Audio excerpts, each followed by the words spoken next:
Hi, viewers. Good morning. It's been a long time that we are not on radios. Yeah. Now, I'm back with parts of speech.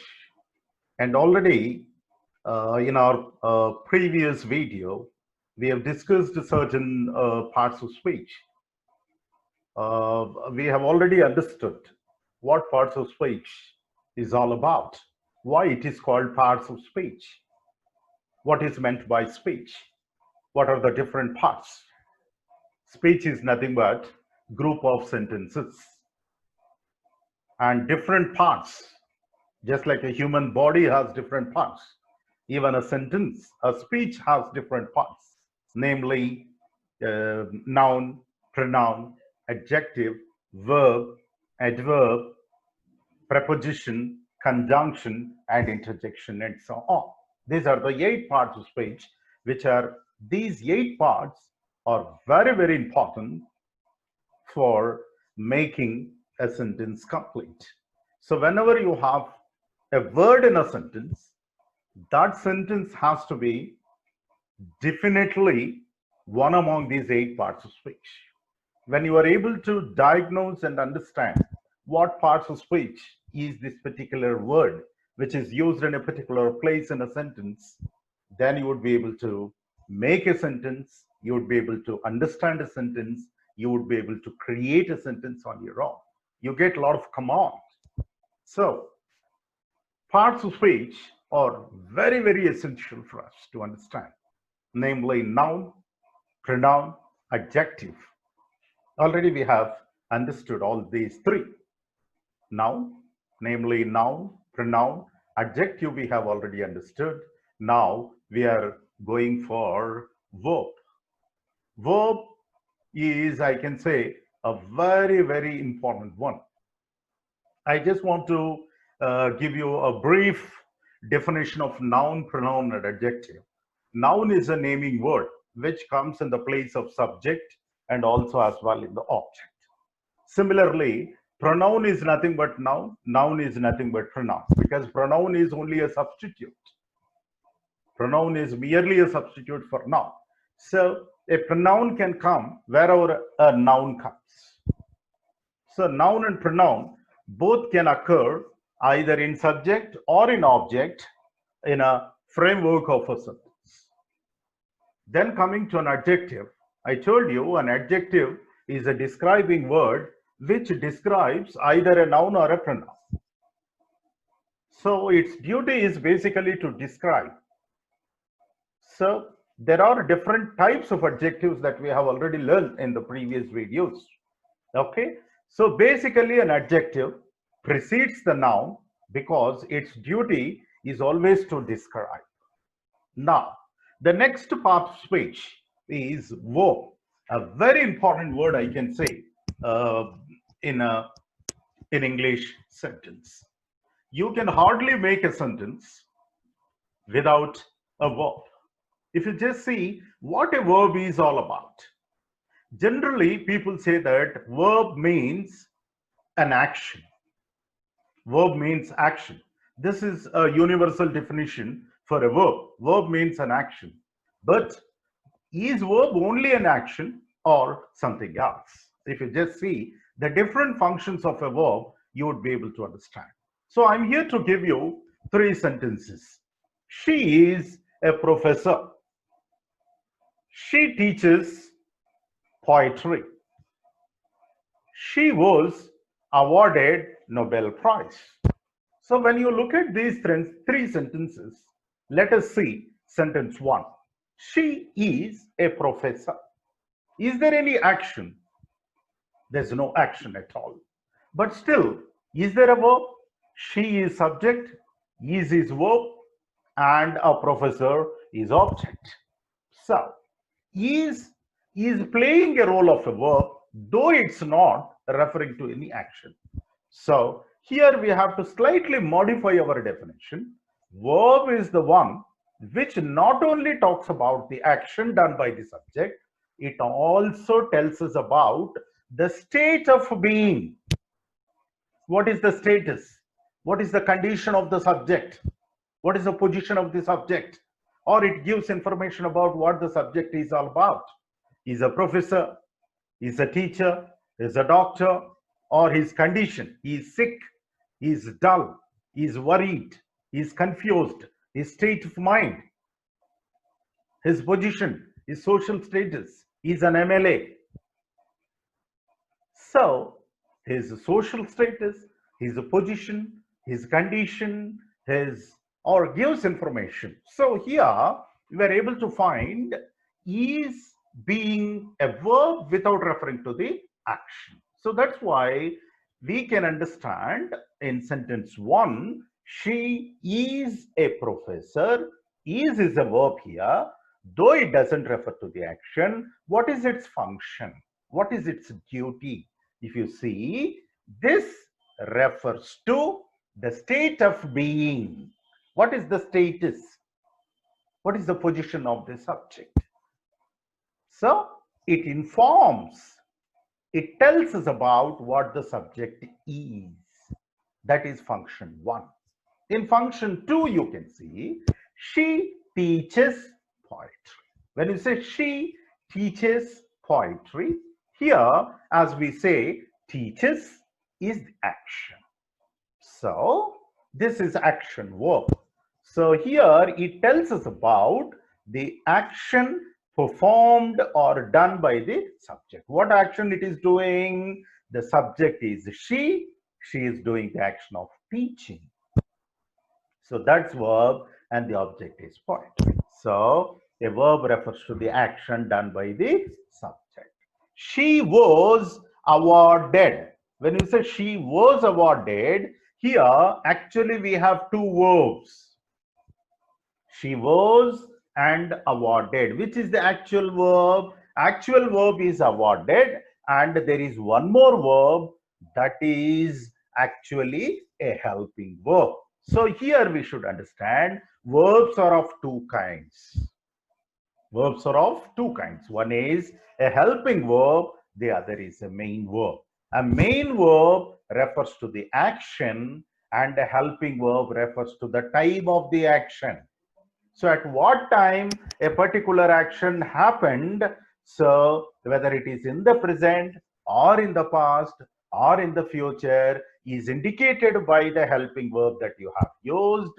Followed by that, there is one more verb, that is verb of action, which refers to the action.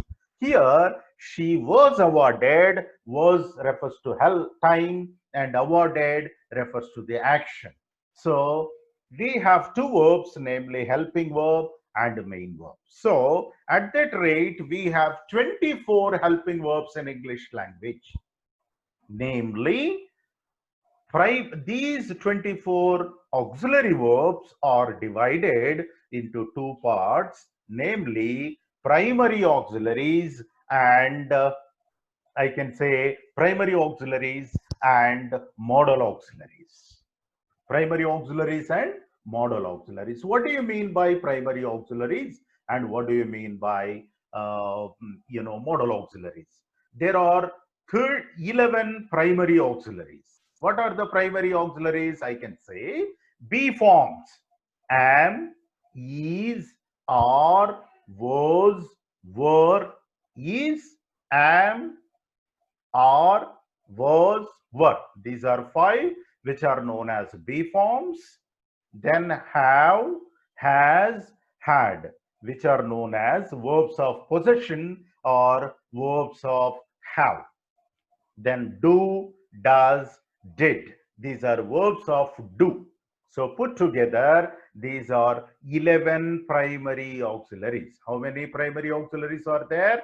Am, is, are, was, were, have, has, had, do, does, did. So 11 primary auxiliaries are there. And what are the 13 modal auxiliaries? Shall, should, will, would, can, could, may, might, must, need, ought to, dare, and used to. You can see them clearly if you want. So these are 13 modal auxiliaries and you have 11 primary auxiliaries. For example, you can clearly see them. Yeah, yeah. So 11 primary auxiliaries are both main verbs and also helping verbs. You can understand why these are differentiated as primary auxiliaries and modal auxiliaries, because these 11 primary auxiliaries work or act both as main verbs and also as helping verbs. As a main verb, it refers to some meaning. As a helping verb, it refers to time. So if you see sentence 1, she is a nurse. If you say she is a nurse, here actually the word is, it refers to, actually it gives information about she as a main verb, and because it is, we understand that it is present. Suppose it is she was, then we understand it is past. She will be, we understand that it is future. So it keeps changing according to time, according to tense. That's why as a helping verb, it undergoes change as is, was, and will be, whereas as a main verb, it gives meaning. That's why these are both main verbs and also as helping verbs. For example, I shall give you one more sentence of that kind. I do not do. If I say I don't do, so I don't. The first do is helping verb. The second do is main verb. As a main verb, it has meaning. As a helping verb, it is used only to turn the positive sentence into negative sentence. Thereby, I don't do. I did not do. When I say I did not do, did is a helping verb and do is a main verb. So similarly, I do not do. We say I have had. When you say I have had, see, you can ask me, sir, what is that I had had? I had had, one had is helping verb, one had is main verb. That's why simultaneously you can have side by side, I had had, I have had, she has had, I don't do, I did not do. Okay, because one is a helping verb, the other is a main verb. That's why the same word will act as main verb, will act as a helping verb. That's why they can be side by side. There is a possibility of that kind. Understand? So 11 primary auxiliaries and 13 modal auxiliaries. What are they? Shall, should, will, would, can, could, may, might, must, need, okay, ought to, dare, used to. So actually these modal auxiliaries also have got meanings of their own, and they refer to future tense. And these modal auxiliaries are divided into various kinds, because there are some modal auxiliaries which refer to past, some modal auxiliaries which refer to future, some modal auxiliaries which refer to both past and future, like that. So that's why you need to understand all these modal auxiliaries. 13 plus 11, there are 24 auxiliary verbs we have in English language, which are known as helping verbs also. Okay, so coming to the main verb, a main verb has got different forms like V1, Vs, V2, V3, V4. Write, writes, wrote, written, writing, according to the time. For present, for past, for future, for continuous, for simple tenses, we keep changing the verb form. That's why a verb is an essential part of the sentence and a very important one, without which there is no meaning in the sentence. That's why when you say a sentence is a group of words in which there must be a verb, without verb and without predicate, it is not considered as a sentence. Probably it is only a phrase. Phrase is a group of words in which there is no predicate and there is no verb. Okay, on seeing the tiger, at the sight of the tiger, these are phrases in which there is no verb. When I saw the tiger. So the moment I have used verb when I saw, it became eligible to be a sentence. So very importantly, we need to have verb to qualify to be a sentence. That's why I can say verb is a very, very important one. And usually the verb comes immediately after the subject and beside the object. In the framework of subject, verb and object, usually a verb comes in the middle, and you have seen there are two kinds of verbs. One is helping verb, the other is main verb. Main verb always refers to the action, and a helping verb refers to the time of the action. That's how we should always try to understand what a verb is all about. And I told you a verb is very, very important because a verb has three functions to do. So it refers to the state of being, or it refers to the status or position of the subject, and it tells us about the action done by the subject, and also it tells us about the action undergone or received by the subject. What action is incurred to the subject? He was killed, not that he killed anybody, he was killed by somebody. When he received the action from somebody also, you can use verb. So these are three important parts of a verb. Okay. Then the next parts of speech is adverb. When you see adverb, you can easily understand, because from the word itself, it is evident, add plus verb. So already we have understood what a verb is. Okay. So it is simply adding to the verb. It means that adverb has no meaning without verb, right? Adverb has only a purpose when there is verb, because its duty is only to add to the verb. It adds to the verb. So first there must be a verb, and then it can add to the verb. So an adverb always adds to the verb, which means you can understand. But you know, an adverb does not add only to verb, it adds to another adverb, and it adds to adjective also. Basically, its duty is adding. For example, you say that he is running. So here it's only action. He is running. When you say he is running, then you ask, how is he running? Suppose you want to know. He is running, fine. How is he running? The mode, a mode in the sense, you know, whether he is running fast or very fast or slowly or medium pace or very slowly, you want to know. Then you will ask, how does he run? He runs, or he is running fast. So the word fast is adverb here because it is adding to, not to the person, it's adding to the action. He is running. How is running? Fast. How fast? Very fast. So it is adding to the adverb. First you see he is running. Action. He is running. How he is running? Fast. So the word fast relates to running here. Okay. He is running fast. When you say how fast, even when you said that he is running fast, but how fast? Very fast or medium fast, or what is the pace? Then very fast. So the word very then applies to fast. So that's why an adverb adds to the verb first, and it adds to the adverb also. So he runs quickly. Quickly is adverb.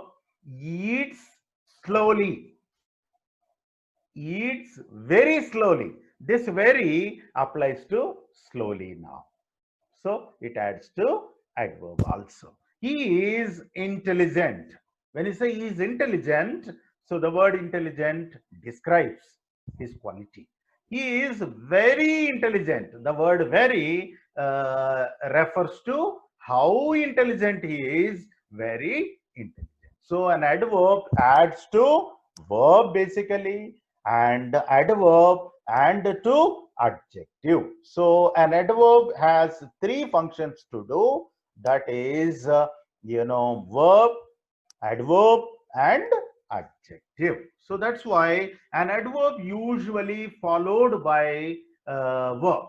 Okay, you need to be very careful with certain adverbs, especially there is one misconception in English language. Whenever you have ly, usually we think that whenever we add ly to any adjective or any word, it becomes adverb, but it may not be right.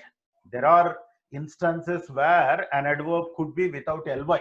For example, so is not, so is adverb but without ly. Okay, hard is adverb without ly. Late is adverb without ly. So it is not compulsory or it is not mandatory that an adverb should end with ly. That's one thing. And second thing is that don't try to add ly to every word in order to make it adverb, because sometimes they give very confusing, very misleading kind of meanings. Actually, a word with ly need not be adverb, and it could mean something else from what you think. For example, hard is there. Actually, hard itself is both adjective and adverb. Hard is both adjective and adverb, and I can say it is not only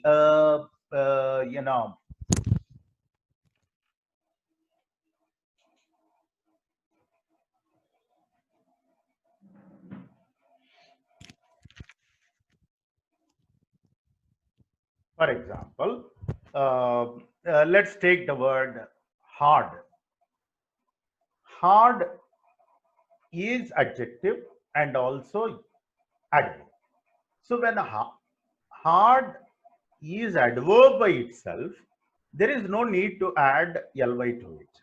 Suppose you add ly to it, it gives a different meaning. Actually, what people think is that hardly means working very hard. He is working hardly. So it means that he is not working at all, because the word hardly means never or not. He works hardly means he does not work at all. So that's why be careful. Even late itself is adverb. He came late. You need not say he came lately. Last, not lastly. So lastly, lately means recently. Hardly means not at all.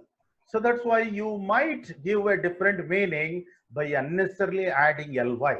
So don't be under the impression that you can always use ly to make a word an adverb. That's one thing. And there are so many words without ly, but still adverbs. This is very, very essential. And there are different kinds of adverbs: adverbs of time, adverbs of clause, adverb of condition, adverbs of different types of adverbs are there. You can understand them clearly. Then the other one is articles. If you just see articles, all the articles are just, I can say, article is a signal that noun is going to follow.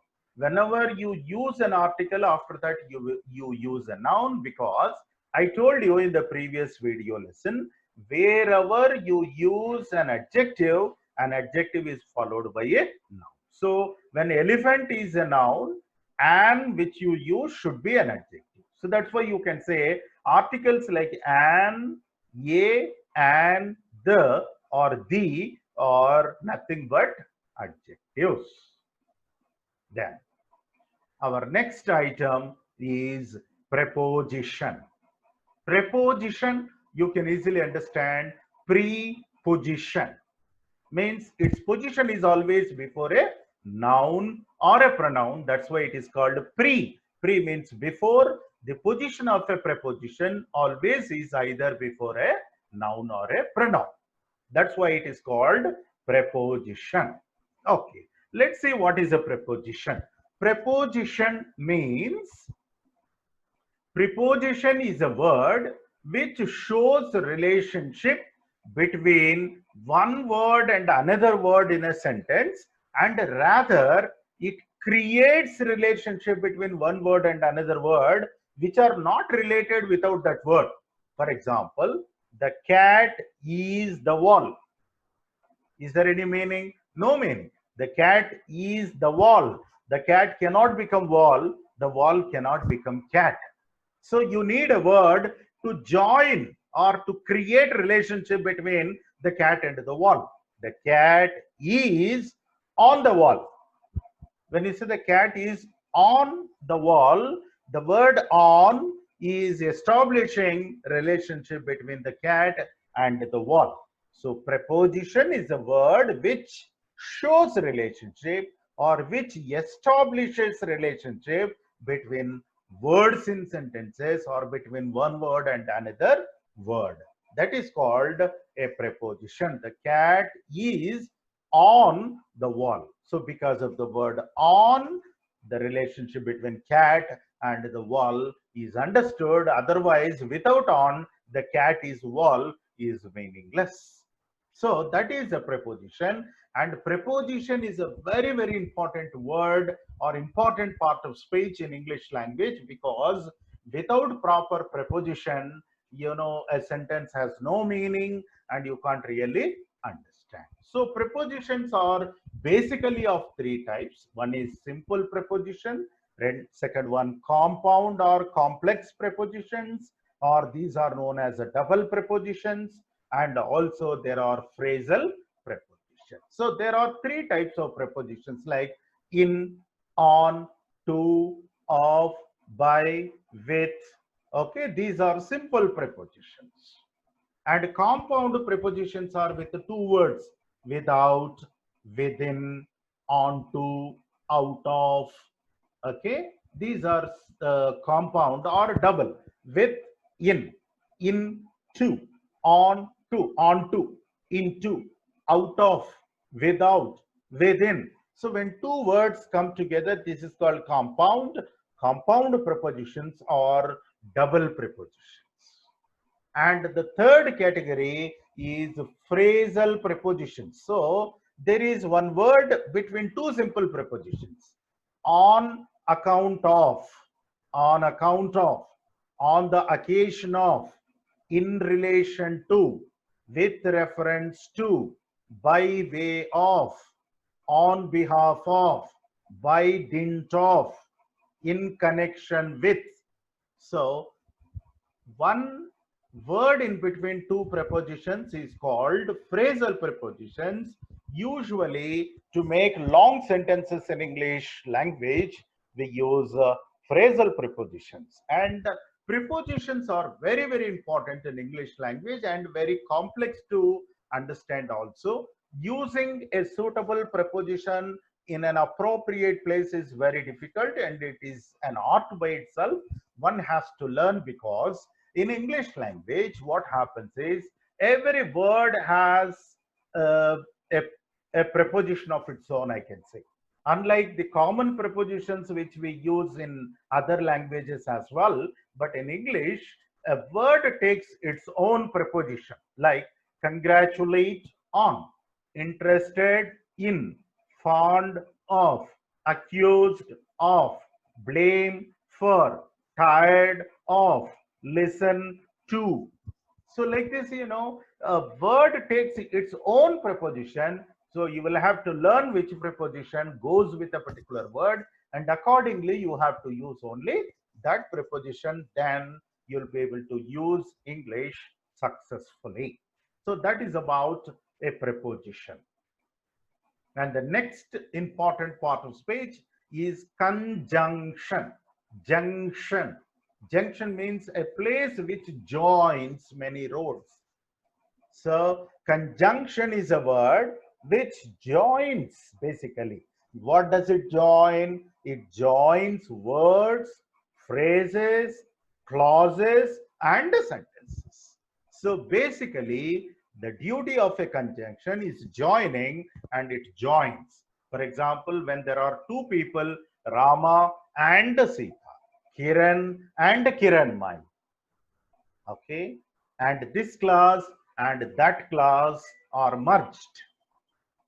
So you can connect, you can combine words, you can combine phrases, and you can combine clauses. So a conjunction is a joining word. So there are two types of conjunctions we have: coordinating conjunctions and subordinating conjunctions. Coordinating conjunctions are, conjunctions which join two main clauses. For example, and, but, yet, okay, or, then neither nor, neither, either or, not only but also, whether or. These are, I can say, coordinating conjunctions. And subordinating conjunctions like if, unless, though, although, okay, and all WH words: what, where, when, why, who, how, which, all these WH words and all other subordinating conjunctions. For example, I was crossing the road, I met with an accident. So I was crossing the road, I met with an accident are two independent sentences. If I want to combine these two sentences, I have to invariably use a conjunction. While I was crossing the road, I met with an accident. So while is a conjunction, is combining these two sentences. That's why it is called subordinating conjunction. By this word while I was crossing the road, actually I was crossing the road was a main clause. While I was crossing the road, because of the conjunction while, this has become a subordinate clause. That's why this conjunction is subordinating conjunction, because it is converting main clause into a subordinate clause because of this conjunction. Such kind of conjunctions are known as subordinating conjunctions. Whereas he worked hard and he passed the exam. So he worked hard, main clause, he passed the exam is another main clause. That's why and is coordinating conjunction. So conjunctions are very important. You will have to learn different types of conjunctions so that you can combine sentences. The last one is interjection. Interjection means this is actually a kind of parts of speech which refers to words which expresses sudden emotions. So these are not expected. These are emotions and kind of feelings that spontaneously happen to someone. Suddenly, when somebody is going to fall down, you're not expected him to slip and fall. Suddenly, when he's going to fall down, you make a sound. So perhaps you don't know what word exactly to make. Suddenly, you will just make a hey, hey, hey, hey, hey. That's it. So you want to make a sound in order to alert him from falling down. That's it. So you won't in fact wait for a word to use appropriately so that you can stop him from falling. By the time that he must have already fallen. So suddenly some words are registered in your mind, they can come out. Watch out. We say watch out. Hey, watch out. Look out. Hey, be careful. Hey, beware. Take care. So there are certain words like hey, oh, oops, hey, alas, bravo, hooray. When usually victory has come, somebody has won something, hip hip hooray, hooray, we say. In celebrating the joy, the victory, we use hooray. Alas, expressing sudden shock and sudden pain or something bad when happened, sadness, we use alas. Bravo, we use to appreciate somebody. Bravo, you've done a great job, you've done well, to appreciate somebody. Hey, and oh, wow. So these are certain expressions we use, and an interjection is always used with I can say an exclamatory mark. So that's why an interjection is used to make, I can say, only to alert somebody or to express a sudden emotional feeling. So, hey, oh, wow, hooray, bravo, alas, okay, and oops, oops, oops, sometimes IPH. So to express our disappointment, okay. So these are certain known expressions which we use as interjections, but sometimes we make certain sounds which a language cannot really explain.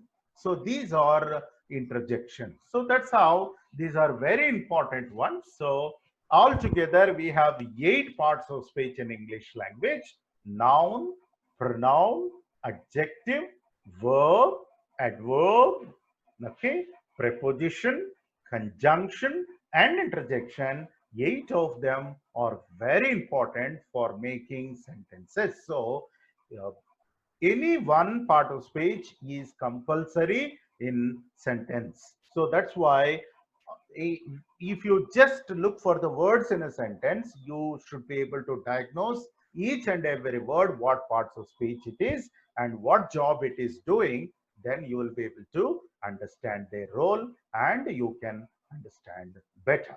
Okay, that's all for now. Thank you so much for watching the video. Thank you.